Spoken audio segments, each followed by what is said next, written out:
Hello నమస్తే. జూబ్లీహిల్స్ ఎన్నికల heat పెరుగుతోంది. జూబ్లీహిల్స్ ఎన్నికల ప్రచారంలో తెలంగాణ ముఖ్యమంత్రి రేవంత్ రెడ్డి విస్తృతంగా పర్యటనలు చేస్తున్నారు. ఆయన నియోజకవర్గంలో ఇప్పటికే 2 రోజుల పాటు పర్యటించారు. మళ్ళీ 4 రోజుల పాటు కంటిన్యూస్గా నియోజకవర్గంలో పర్యటనలు చేయబోతున్నారు.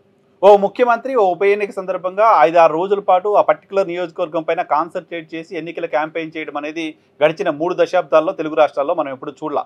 ఉమ్మడి రాష్ట్రంలో కావచ్చు, ఆ తర్వాత కావచ్చు.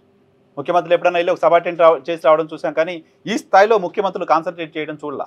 ముఖ్యమంత్రులు వెనకుండి ఆ నియోజకవర్గంలో గెలవడానికి సంబంధించి వ్యూహరచనలు చేయడాలు, పార్టీలో చేర్చుకునే ప్రయత్నాలు చేయడాలు, ఇంకేదో చేస్తుంటారు. కానీ ఫిజికల్గా నియోజకవర్గంలోకి వెళ్ళి క్యాంపెయిన్ చేయడం అనేది చూడలా.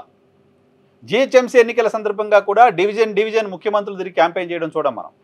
అలాంటిది జూబ్లీహిల్స్ నియోజకవర్గంలో ప్రతి డివిజన్కి తెలంగాణ ముఖ్యమంత్రి వెళ్తున్నారు, క్యాంపెయిన్ చేస్తున్నారు. సో దాని అర్థం ఏంటి అంటే, జూబ్లీహిల్స్ ఎన్నికల్లో గెలవడాన్ని కాంగ్రెస్ పార్టీ ఎంత ప్రతిష్టాత్మకంగా తీసుకుంది అని చెప్పడానికి ఇది ఒక ఉదాహరణ. జూబ్లీహిల్స్లో గెలవడం తనకు ఎంత ముఖ్యమని రేవంత్ రెడ్డి భావిస్తున్నారు అని చెప్పడానికి అదొక ఉదాహరణ. జూబ్లీహిల్స్ విజయం కాంగ్రెస్ పార్టీకి ఖచ్చితంగా ఏ స్థాయిలో అవసరం ఉంది అని చెప్పడానికి ఇదొక ఉదాహరణ. అంతేకాదు, జూబ్లీహిల్స్ ఎన్నికల్లో గెలవడం కోసం హుటాహుటిన ఓ వ్యక్తిని మంత్రివర్గంలోకి ఉదయం తీసుకుని సాయంత్రానికి ఆయన క్యాంపెయిన్లో తిప్పడం అంటే కూడా జూబ్లీహిల్స్ ఎన్నికల్లో గెలవడం కోసం కాంగ్రెస్ పార్టీ ఎటువంటి నిర్ణయమైనా తీసుకుంటుంది అని చెప్పడానికి సంబంధించిన ఒక ఎగ్జాంపుల్గా దాన్ని చూడాల్సిన అవసరం ఉంది. సో కాంగ్రెస్ పార్టీకి ఖచ్చితంగా జూబ్లీహిల్స్ ఎన్నిక ఒక పరీక్ష లాంటిదే, ఒక రెఫరెండం లాంటిదేనని కాంగ్రెస్ పార్టీకి సంబంధించిన నాయకులు కూడా మాట్లాడుతూ ఉన్న నేపథ్యంలో, గడిచిన శాసనసభ ఎన్నికల సందర్భంగా హైదరాబాద్లో కాంగ్రెస్ పార్టీని ప్రజలు ఆదరించలేదు, ఆశీర్వదించలేదు. కానీ కంటోన్మెంట్ ఉప ఎన్నికలో కాంగ్రెస్ పార్టీ విజయం సాధించింది. అక్కడ అభ్యర్థి రోడ్ యాక్సిడెంట్లో మరణించిన తర్వాత జరిగిన ఎన్నికల్లో కాంగ్రెస్ అభ్యర్థి గెలిచారు అక్కడ. సో ఇప్పుడు రెండో ఉప ఎన్నిక జరుగుతోంది మాగంటి గోపీనాథ్ మరణంతో. సో ఇక్కడ కూడా గెలవడం ద్వారా హైదరాబాద్లో కాంగ్రెస్ పార్టీ ఉనికిని కాపాడాలని, సేమ్ టైం తమ ప్రభుత్వం అధికారంలోకి వచ్చి 2 ఏళ్లు పూర్తవుతున్న సందర్భంగా జరిగిన ఎన్నిక కాబట్టి ఈ ఎన్నికల్లో పాజిటివ్ రిజల్ట్ రాకపోతే ప్రభుత్వం పైన వ్యతిరేకత మరింత పెరగడానికి కారణమవుతుంది, పార్టీలో తనపైన అసంతృప్తులు పెరగడానికి కూడా కారణమవుతుంది. కాబట్టి రేవంత్ రెడ్డి ఎన్నికను ఆ స్థాయిలో ప్రతిష్టాత్మకంగా తీసుకున్నారని భావించాలి. ఇక మరోవైపు బీఆర్ఎస్ పార్టీ ఇప్పటి వరకు 2 ఏళ్ల కాలంలో కాంగ్రెస్ పార్టీ పూర్తిగా ఫెయిల్ అయిపోయింది అని విమర్శలు చేస్తూ వచ్చింది, హామీలు అమలు చేయలేదని విమర్శలు చేస్తూ వచ్చింది, కాంగ్రెస్ పార్టీ ఫెయిల్ అయిపోయిందని చెప్తూ వచ్చింది, హైదరాబాద్ ప్రజలు ఎప్పుడు మీకు ఓట్లేరని మాట్లాడుతూ వచ్చింది, హైడ్రా పేరుతో హైదరాబాద్ని విధ్వంసం చేస్తున్నారని చెప్తూ వచ్చింది, హైదరాబాద్లో కాంగ్రెస్ పార్టీ చేసిన అభివృద్ధి ఏమీ లేదు అని చెప్తూ వచ్చింది, అనేక గ్యారెంటీలు ఇచ్చారు, ఏ గ్యారెంటీలు అమలు కావట్లేదని చెప్తూ వచ్చింది. ఇవన్నీ తాము చెప్తున్నవా, ప్రజలు అనుకుంటున్నవా నిరూపించాల్సిన అవసరం ఈరోజు బీఆర్ఎస్ పార్టీకి ఉంది. అందుకే బీఆర్ఎస్ పార్టీ ఎన్నికల్లో గెలవాలనుకుంటుంది. పైగా బీఆర్ఎస్ పార్టీ సిట్టింగ్ స్థానం, బీఆర్ఎస్ పార్టీ గడిచిన 2 ఎన్నికల్లో కంటిన్యూస్గా గెలుస్తూ వచ్చిన స్థానం. ఆ స్థానంలో, తమ సిట్టింగ్ స్థానంలో ప్రభుత్వం పైన తీవ్రమైన వ్యతిరేకత ఉంది అని తాము చెప్తున్న సందర్భంలో ఆ ఎన్నికలో బీఆర్ఎస్ పార్టీ ఓడిపోతే ఇప్పటివరకు బీఆర్ఎస్ పార్టీ ఏ క్యాంపెయిన్ అయితే ప్రభుత్వం పైన చేస్తూ వచ్చిందో, ఏ విమర్శలు అయితే ప్రభుత్వం పైన చేస్తూ వచ్చిందో అవన్నీ పలుచనైపోతాయి. బీఆర్ఎస్ పార్టీకి సంబంధించిన వాదన బలహీనపడుతుంది. బీఆర్ఎస్ పార్టీ రేపొద్దున మరింత గొంతు పెంచి మాట్లాడడానికి సంబంధించిన అవకాశం తగ్గిపోతుంది.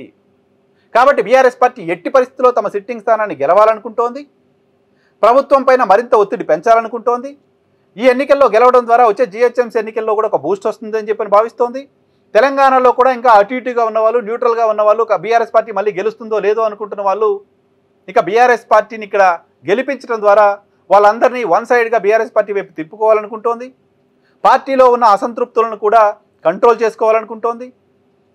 సో బీఆర్ఎస్ పార్టీకి ఓటమి తర్వాత తాము మళ్ళీ రేస్లోకి వచ్చాం, మేము మళ్ళీ ట్రాక్ పైకి వచ్చాం అని చెప్పుకోవడానికి దొరికిన మొదటి అవకాశంగా దీన్ని చూడాల్సిన అవసరం ఉంది. అటువంటి అవకాశాన్ని నిలబెట్టుకునే ప్రయత్నం, అటువంటి అవకాశాన్ని సద్వినియోగం చేసుకునే ప్రయత్నంలో భాగంగా బీఆర్ఎస్ పార్టీ కూడా సర్వశక్తులు ఒడ్డుతోంది ఇక్కడ జూబ్లీహిల్స్ ఎన్నికల్లో గెలవడానికి సంబంధించి. దీంతోపాటు ఆ పార్టీ వర్కింగ్ ప్రెసిడెంట్ కేటీఆర్ అన్నీ తానై వ్యవహరిస్తున్నారు. ఇది ఖచ్చితంగా కేటీఆర్ ఎన్నికగానే చూడాల్సిన అవసరం ఉంది. ఈ ఎన్నికల్లో కేసీఆర్ ఫిజికల్గా ఆయన వచ్చి క్యాంపెయిన్ చేసే పరిస్థితి ఇప్పటికైతే కనపడట్లేదు.